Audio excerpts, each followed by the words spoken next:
The Xiaomi Mi Note 2, Xiaomi's first phone with a curved display. So how does it fare? Well, let's find out in this video. But before we do, if this is your first time here or in case you've forgotten, my name's Ash, this is C4E Tech and you're watching our full review of the Xiaomi Mi Note 2. Let's get started.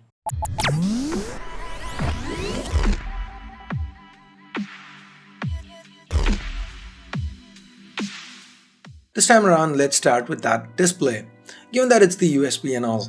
This is a curved OLED display with a full HD resolution that, when spread across 5.7 inches, amounts to a pixel density of 386 pixels per inch. The display looks nice with punchy colors, the curve's not too prominent, but it's there, it's all good, unless you look at the display sideways. When you do that, this display looks really blue. I expected it to bother me a lot and it didn't, but if that's the kind of thing that annoys you, then the Note 2 is not for you. The reason for this is probably because Xiaomi's gone with a LG made OLED panel here. This has a diamond pentile matrix with twice the blue pixels as red and green. And given that it's a pentile matrix and the fact that we are already stretching 1080p over 5.7 inches, this display is not the sharpest around. Overall though, it is a decent display, not the best. I'd rate it somewhere between average and good. Now, Xiaomi's not added any edge-specific functionality with MIUI on the Mi Note 2, but the display does help keep the phone ergonomic. The advantage of having a curved display is the width being lesser than on other devices. That said, this is one tall phone and it's not really single-hand usage friendly. Glass to the front and back makes it slippery to hold at times. Remember, the glass to the back is curved too, so the Note 2 does feel much slimmer than it actually is in hand. It reeks of premiumness, if that's a word. And despite all the fingerprints, I like what Xiaomi's done here. Now, let's take a closer look at that build. Above the display, we've got a notification LED, earpiece, sensors, and an 8-megapixel camera with an f2.0 aperture and autofocus. Now that's interesting. Below the display, we've got dots for the capacitive keys and a physical home key in between, just like the Mi 5. And just like the Mi 5, this key has a fingerprint scanner built in. It's a passive scanner, meaning you have to press the physical home key to wake the Mi Note 2. But it's very fast and accurate. That brings me to a weird fact.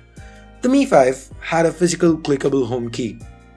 The Mi 5S has a capacitive home key to the front. The Mi 5S Plus has just capacitive keys to the front and a fingerprint scanner to the back. But the Mi Note 2 brings us back to the Mi 5's physical home key. Xiaomi seems to be a little all over the place with regards to placements, and I really wish they made up their mind. Anyway, to the back, we've got a 22.56 megapixel camera with a dual-tone dual LED flash. Xiaomi's not mentioned what brand of curved 3D glass they are using here for protection or with the display either. Anyway, we've got the Mi branding below. The power button and the volume rockers are located to the right. At the bottom, we have a USB Type-C port, the primary microphone, and internal speaker. Up top, there's the 3.5mm headphone jack, secondary microphone, and an IR blaster. To the left, we've got a dual SIM tray, no microSD here. Underneath the hood, the Mi Note 2, just like the Mi 5S Plus, is powered by the 64-bit quad-core Snapdragon 821 chip. This is the chip that sports the higher clock speed. Two sets of Cryo cores clocked at 2.35 and 2.2 GHz respectively. This phone's available in 464 and 6128 RAM storage configurations. The 464 variant is what you're seeing me use in this video. With intensive usage scenarios like gaming, the Mi Note 2 had no issues with anything we threw at it. It also managed to remain cool throughout. The audio via the downward firing speakers reasonably loud, and the audio output via the 3.5mm headphone jack was good too. I experienced no issues with cellular reception or call quality, and this phone, though not sold directly in India, does support GeoVolt out of the box. All this is powered by a 4070 mAh battery, and the battery life on this guy was great. With my regular usage, I was able to get almost 2 days on a single charge. My regular usage involves a couple of hours of calls, 30 minutes of streaming video, a couple of hours of music over Bluetooth, some mild gaming, a lot of mails and social media. And with this kind of usage, the Mi Note 2 had no issues, lasting me well over a day without me even having to resort to any power saving modes. Now, let's move on to the cameras. To the back, the Mi Note 2 sports a 22.56 megapixel camera with a f2.0 aperture and support for face detection autofocus. It's using a 1 by 2.6 inch Sony IMX318 sensor. There's no optical image stabilization though. Under good lighting conditions, the Mi Note 2 performed great. Loads of detail, accurate colors, the dynamic range was good, but under low light, the amount of pixels crammed into the sensor coupled with a lack of optical image stabilization meant the Mi Note 2 did not fare quite as well. There is a bit of noise that creeps in. It could have been better is the feeling I got when I actually looked at these sample images. This camera can also shoot 4K videos at 30 frames per second. The detail level's good, colors are natural, the electronic image stabilization though feels like a letdown. It only leads to sudden jerkiness, like a sudden shifting of the frame. Just watch this closely.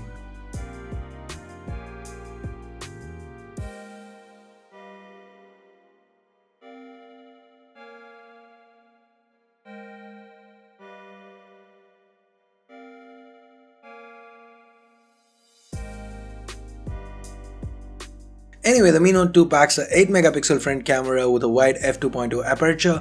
It's not fixed focus, so you can tap to focus and get a reasonable amount of bokeh as well if the conditions are right.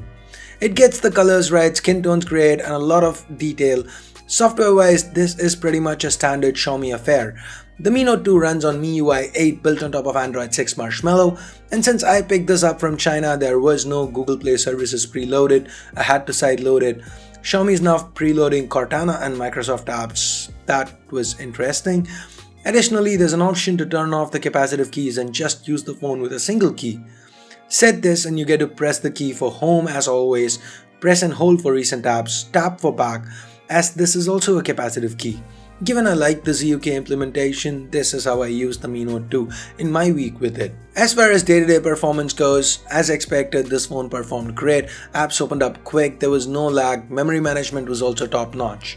There isn't anything more I could expect from a phone with regards to day-to-day usage. Xiaomi has delivered here. On that note, let's talk price. The Mi Note 2 is currently sold at $27.99 and $32.99 yuan for the 464 and 628 gig variants. That's 28,000 and 33,000 rupees or $410 and $480 respectively. And since it's not available in markets outside of China, one needs to factor in third-party markups, shipping and import duties as well. Even at the Xiaomi standard price, the Mi Note 2 doesn't seem to be a great buy. Yes, it performs well, but there are a lot of phones more easily available or priced cheaper that perform similarly. The display, that's supposed to be the unique selling point here, is a bit of a letdown, and the build is probably the only standout feature here. So the Mi Note 2, in my honest opinion, ends up being closer to a miss than a hit. That is just my 2 cents. Do you agree? Do you disagree? Let me know what you have to say in the comments below. So I guess that's it for this review. Give it a big thumbs up if you liked it. If you didn't, vote it down. And for more videos, hit that subscribe button down below if you haven't already.